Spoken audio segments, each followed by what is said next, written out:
La autopercepción es el proceso de orientación de una persona en su propio mundo interior. Es el resultado del autoconocimiento, incluida la comparación de un individuo con otras personas. Veamos en detalle qué es la autoimagen de una persona. Demos una definición del concepto y averigüemos cómo se relaciona con la autoestima. Definición de autoimagen.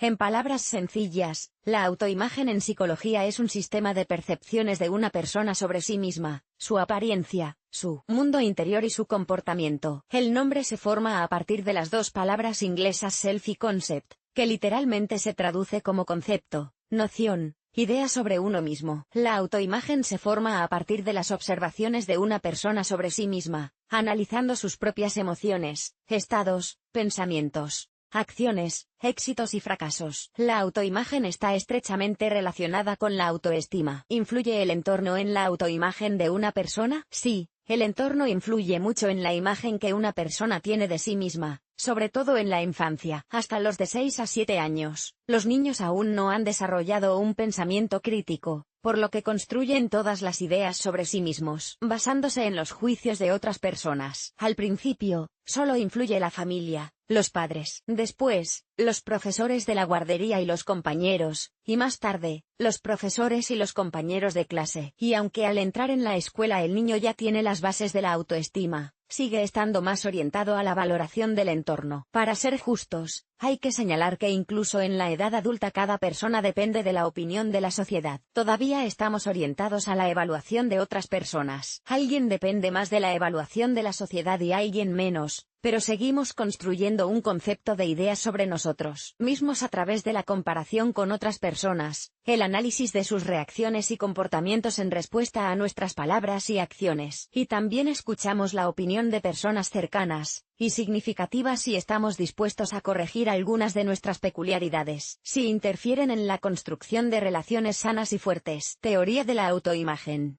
La base de la autoimagen es la comparación de una persona con otras. Estos son los criterios de comparación: rasgos físicos, altura, peso, estructura corporal, pelo, uñas, dientes, etc. Incluso comparamos rasgos faciales, como la forma de la nariz o el color de los ojos. A partir de esta comparación, una persona se forma una idea de su propio atractivo exterior, apariencia, ropa, accesorios, peinado. A partir de esta comparación, una persona se forma una idea de su éxito, de su estatus social. Por ejemplo, se cree que las cosas de marca son signo de riqueza. Forma de hablar, comportamiento, gesticulación. Otro criterio de las ideas sobre el estatus social de una persona, la pertenencia a un grupo. Por ejemplo, las chicas del campo, que vinieron a conquistar la capital, y ya han remodelado su cara y su cuerpo tras la comparación externa con las divas de Instagram, empiezan a adoptar los rasgos de comportamiento de los ídolos. Cambian su forma de andar, trabajan la voz, las expresiones faciales y los gestos. Rasgos de carácter, de personalidad. A partir de esta comparación, elegimos a nuestros amigos, no a cualquiera, sino a los que se parecen a nosotros de alguna manera. En el proceso de comunicación y otras interacciones, analizamos las características de personalidad de una persona y las comparamos con nosotros mismos. Habilidades. Es importante para el equilibrio mental darse cuenta de que en algunos aspectos somos mejores que otros, en otros peores y en otros vamos de la mano de una docena de personas. Esto es normal. Y nos damos cuenta de ello comparando nuestros logros con los de otras personas de nuestro entorno. En psicología, la teoría de Daryl Bem suele considerarse la principal teoría de la autoimagen. En palabras breves y sencillas, su esencia es la siguiente: las ideas que una persona tiene de sí misma se construyen a partir de la observación de su propio comportamiento, sus actividades, sus acciones y la reacción de otras personas ante ellas. Sin embargo, hay una aclaración en la teoría de Daryl: la situación no debe repetir la experiencia traumática, y no debe ser desconocida para la persona. Es decir, la observación objetiva y sana del propio comportamiento, y de las reacciones de los demás solo es posible en situaciones familiares que no evoquen una fuerte respuesta emocional, y no conlleven una cadena de recuerdos traumáticos. Interesante. Las personas con una imagen problemática de sí mismas y complejos a veces se convierten en rehenes de las comparaciones. Por ejemplo, se gastan hasta el último céntimo o piden un préstamo para comprar cosas de marca con el fin de ajustarse exteriormente a la imagen de la gente rica, pero a nivel interior nada cambia, y la propia persona se da cuenta de ello, lo que le hace sentirse aún más inútil. Aunque esto no ocurre siempre, algunas personas se ahogan en su ilusión. Ejemplos: la autopercepción de una persona puede ser adecuada e inadecuada, es decir, positiva y negativa o excesivamente positiva. Con una autoimagen adecuada, una persona conoce todas sus ventajas y desventajas, capacidades y oportunidades. Con una autoimagen negativa, una persona menosprecia sus virtudes, devalúa sus logros, sufre complejos y baja autoestima. Con una autoimagen excesivamente positiva, la persona tiene una autoestima notablemente inflada y un nivel de ambición exagerado. Tomemos un ejemplo para cada tipo de autoimagen de la teoría. Autoestima positiva adecuada. A una persona le ofrecen un ascenso en el trabajo, el puesto de jefe de departamento. Se da cuenta de que, junto con el sueldo, aumentan las responsabilidades y aparecen nuevas tareas. Pero todo esto no va más allá de las actividades de la empresa con las que el empleado está familiarizado desde hace muchos años. Es decir, lo más probable es que no haya problemas para dominar las nuevas responsabilidades, y el empleado tiene capacidad de gestión y cualidades de liderazgo. Acepta el ascenso. Autoimagen inadecuada demasiado positiva. Un empleado que lleva solo un mes en la empresa, y que no ha trabajado en nada antes, pide un ascenso. Al mismo tiempo, es totalmente incapaz de dirigir a personas y tiene problemas de autodisciplina y autoorganización, retrasos, no termina las tareas a tiempo. El jefe rechaza la solicitud de ascenso. El empleado es despedido escandalosamente. Percepción negativa inadecuada. Durante 10 años una persona ocupa el mismo puesto, trabaja sin aumentos y sin ascensos, aunque le han ofrecido muchas veces convertirse en jefe de ventas, pero cada vez lo rechaza por miedo a fracasar. Ni siquiera le motiva el hecho de que la empresa le haya reconocido como el empleado más responsable, eficiente, organizado y, en general, el mejor, incluso en el trabajo en grupo. Además, durante todo el periodo de trabajo no le queda la sensación de que hace algo mal, ocupa el lugar de otro. En general, le atormenta el síndrome del impostor. Así, la autoimagen influye en todos los juicios de una persona. Sobre la base de la autopercepción, el sujeto decide lo que es difícil y lo que es fácil para él, lo que merece y lo que nunca obtendrá. ¿Qué tipo de actitud de los demás merece? Errores de nuestra autopercepción. El problema de la autopercepción es que es subjetiva. No solo la valoración de los demás afecta a la percepción que una persona tiene de sí misma, sino también sus creencias y percepciones. También puede ser difícil deshacerse de viejas actitudes. Por ejemplo, si en la infancia una persona estaba convencida de que era mala, en la edad adulta le resulta difícil creer en lo contrario. Aunque la mayoría de las personas del nuevo entorno le digan que es digna, buena. Además, algunas personas tienen un conflicto entre el yo real y el yo ideal. Es decir, la persona no se gusta a sí misma. Algunas personas se sienten estimuladas al autodesarrollo, y otras caen en la depresión y la desesperación a causa de ello. Especialmente a menudo los errores de percepción se refieren a la apariencia. La empresa DAF realizó un experimento social que demuestra lo acertado de este juicio. Se invitó a varias mujeres a participar. Se les pidió que se describieran a sí mismas. Al mismo tiempo, un artista se sentó detrás de una pantalla y dibujó retratos basados en estas descripciones. Al mismo tiempo, se pidió a otras personas que describieran a las mismas mujeres. El artista también dibujó retratos basados en estas descripciones. ¿Cuál fue el resultado? Que las mujeres parecían mucho más atractivas en los dibujos basados en las descripciones de otras personas que en los retratos basados en sus descripciones. Así, el experimento demostró que las personas de su entorno no solo no se fijan en la mayoría de los defectos externos de otras personas, sino que, además, suelen percibirlas como más atractivas de lo que les parece a ellas mismas. Y también los demás se fijan en aquellos rasgos externos atractivos que pasan desapercibidos para los propios dueños de estos rasgos. Es importante. La imagen negativa de uno mismo, hacer hincapié en los defectos o inventárselos, ignorar o subestimar las capacidades, interfiere en el desarrollo y la autorrealización de la personalidad, impide entablar relaciones con los demás. Trastorno de la autopercepción. Prácticamente todos los trastornos mentales están asociados a un deterioro de la autoimagen. Sin embargo, los mayores problemas con la autoimagen se observan en los siguientes trastornos: despersonalización. La persona pierde su identidad, se siente controlada por otra persona. Dismorfomanía. una persona cree que tiene un defecto externo imaginario. Ambas afecciones suelen ser síntomas de otros trastornos, esquizofrenia, depresión, trastorno bipolar y otros. Nota: la autopercepción determina la autoestima y el nivel de ambición de una persona. La autopercepción de una persona también determina los límites en las relaciones con otras personas, es decir, el sujeto transmite a los demás cómo interactuar con él/ella. Con una autoimagen sana, una autoestima positiva y un nivel adecuado de ambición, una persona alcanza el éxito en la vida. Formas de desarrollar la autoimagen. Es importante desarrollar una imagen positiva de uno mismo. ¿En qué consiste?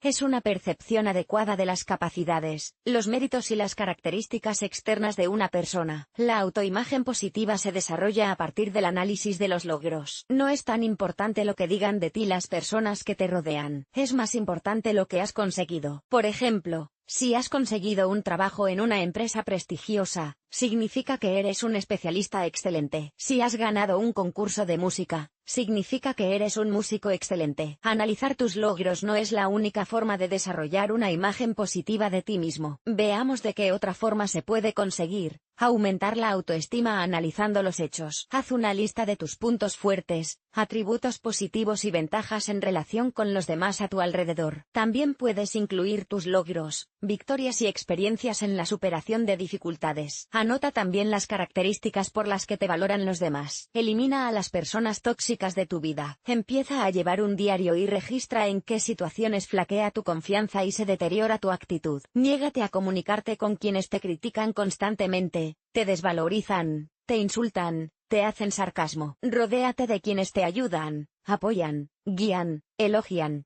critican constructivamente. ¿Cómo saber con quién debes comunicarte y con quién no? Si en presencia de alguna persona te sientes mal, tienes mal humor, pierdes la motivación, empiezas a criticarte y a buscarte defectos, te sientes impotente y débil, entonces deberías despedirte de esa persona. Si al relacionarte con alguien te centras en tus puntos fuertes, y te sientes con energía para conseguir nuevos logros, entonces deberías mantener el contacto con esa persona, aprender cosas nuevas. Para empezar, identifique un área en la que haya logrado un gran éxito, tome un periodo a lo largo de su vida, consiga aún más en aquello en lo que ha tenido éxito. Después, dirígete a aquello que te gusta o que alguna vez te gustó y te atraía. Da el primer paso para dominar esa actividad. Prueba todo lo que quieras probar. Es la única forma de conocerte a ti mismo. No te rindas tras el primer fracaso. Es normal cometer errores en el proceso de aprendizaje. Desarrolla una mentalidad positiva. Aprende a ver los retos como oportunidades de crecimiento, y los fracasos como lecciones de vida y experiencia inestimable. Utiliza tests psicológicos para conocer tu temperamento, habilidades, tipo de personalidad y otras características. Desarrolla lo que ya es inherente a ti y cree siempre en ti mismo. En eso consiste el pensamiento positivo. Empieza poco a poco, ahora mismo. Piensa en una situación problemática y escribe sus ventajas, en qué te resulta útil esta experiencia, o piensa en lo que podrías haber hecho para cambiar el resultado, y luego pregúntate qué deberías tener en cuenta, cambiar, desarrollar en ti para no cometer el mismo error la próxima vez. Para desarrollar una imagen positiva de uno mismo, es fundamental aprender a escucharse. Es necesario prestar atención a tus necesidades y deseos. Atención. Si hablamos de distorsiones psiquiátricas de la autopercepción, que se dan, por ejemplo, en la anorexia, una persona demacrada no ve en el espejo su reflejo real, sino una imagen obesa, entonces no puedes afrontarlo tú solo, necesitas consultar a un psicólogo. Mi experiencia. Tuve que enfrentarme a una autopercepción distorsionada de la apariencia. Hasta los 16 años, pensaba que era terriblemente fea. Sobrepeso, incluso cuando ya no lo tenía, seguía sintiéndome como en mi antiguo cuerpo, nariz grande, baja estatura, mala dentadura, todo eso no me gustaba. ¿De dónde venía? De la infancia, solo que no fueron mis padres quienes me lo inculcaron, sino otros niños. Lo de la nariz, la altura y los dientes, todavía no sé quién me lo inculcó. Quizá fueron las revistas de moda. Algo de esto podría haberse corregido, y atribuido a defectos objetivos e incluso a problemas de salud. No sé por qué mis padres no prestaron atención al terrible estado de mis dientes y a mis problemas de peso. A los 15 años por fin conseguí ayuda para arreglarme los dientes. Algunos de mis complejos desaparecieron de golpe. empecé a sonreír abiertamente. Luego perdí peso, no de la forma más saludable, y más tarde volví a ganar esos kilos, y luego los perdí de nuevo de forma saludable. Junto con la pérdida de peso, desaparecieron algunos de mis complejos. Poco después empecé a darme cuenta de que yo también podía gustarle a alguien. Fue todo un descubrimiento. Durante mucho tiempo desconfié de cualquiera que intentara acercarse a mí. Esperaba que hubiera gato encerrado, pero no la había. Empecé a darme cuenta de que les gustaba a los chicos. Me hacían cumplidos, en la calle, transeúntes al azar, llegaban a conocerme. Y cuanto más se daban estas situaciones, más dudaba de que mi creencia de soy fea fuera cierta. Cerca de los 17 años, conocí a mi marido. Resultó que las revistas, la televisión y otros expertos en belleza mentían. Resulta que cada uno tiene su propia idea de la belleza. A algunos les gustan las chicas de baja estatura y, por el contrario, no les gustan las modelos, sobre todo las que caminan como saltamontes paralizados con tacones. A algunos les gustan las narices largas y puntiagudas en lugar de una pequeña nariz de patata. A algunos les gustan las chicas delgadas y a otros las torneadas. Y así sucesivamente. Todo esto puede seguir sin fin. En general, me he dado cuenta de que, aparte del atractivo interior, también tengo atractivo exterior. Aunque dicen que primero tienes que quererte a ti mismo, y luego te querrán los demás. En mi caso, funcionó el principio contrario. Me amaron sincera y verdaderamente, sin convencionalismos, tras lo cual me acepté a mí misma y cada año empecé a florecer más y más. Aprendí a cuidarme y a ocuparme de mí misma. Y también aprendí no solo a recibir calor, sino también a darlo. Dejé de agredirme para protegerme, me deshice de los colores de batalla en la cara y de la ropa provocativa, empecé a cuidar mi salud, etc. No puedo contarlo todo. Y luego también me sumergí en la psicología, tras lo cual comencé una transformación global en todos los frentes, tanto externa como internamente. En un momento dado me ayudó un plan de este tipo para autoanalizarme, y determinar la forma de corregir la autopercepción de la apariencia, o la personalidad, escribir las principales afirmaciones atormentadoras. Por ejemplo, soy fea, estoy gorda, tengo una nariz enorme, soy bajita, soy maleducada, soy agresiva. Anota todas las situaciones en las que nos decimos estas frases a nosotros mismos. Recuerda la primera situación y determina quién y cuándo nos inculcó esta actitud. Separar la opinión de alguien de los hechos. Determinar los motivos ocultos del comportamiento de esa persona. O buscar hechos que contrarresten la afirmación. Rechazar esta creencia y formar una actitud sana basada en hechos, no en la opinión de otra persona. También me ayuda el siguiente método. Elijo una imagen que quiero abordar, y elaboro un plan paso a paso. Por regla general, se trata de una imagen compuesta de rasgos y cualidades individuales de personajes famosos o simplemente de una que me he inventado. De un modo u otro, me presento esta imagen en forma de persona y copio su comportamiento, forma de hablar, pensamiento, acciones, etc. Poco a poco, todo esto se convierte en mi verdadero yo, en lugar de repetirse a partir de otra persona. Es importante darse cuenta de que la forma en que uno piensa de sí mismo es la forma en que se comportará. Por ejemplo, si quieres perder peso, trátate ya como si estuvieras en un cuerpo nuevo. Sin más adelante, te lo mereces, es demasiado pronto ni nada por el estilo. Por ejemplo, ahora mismo puedes cambiar de peinado, comprarte ropa nueva, aprender a cuidar tu piel. Por alguna razón, muchas mujeres cometen este error. Preocupándose por el exceso de peso, se olvidan por completo del cuidado de sí mismas. Presta atención. La principal conclusión que he sacado para mí hasta ahora, puedes trabajar sin cesar en la apariencia y el contenido, pero es más importante lograr la armonía en tu interior. Cuando entiendes hacia dónde vas, te aprecias y te respetas, te aceptas aquí y ahora, entonces todos los cambios positivos son más fáciles. Solo tienes que poner en marcha este volante. Con una imagen positiva de sí misma, una persona no depende de la opinión de los demás. Reacciona con calma a las críticas constructivas, y no presta atención a los comentarios destructivos. Una alta autoestima adecuada y una actitud positiva hacia uno mismo hacen que una persona sea más amable. Se abre a los demás, los trata positivamente. Por lo tanto, consigue fácilmente hacer nuevas amistades, entablar relaciones. Todo esto contribuye al desarrollo de una persona en su vida personal y en el trabajo.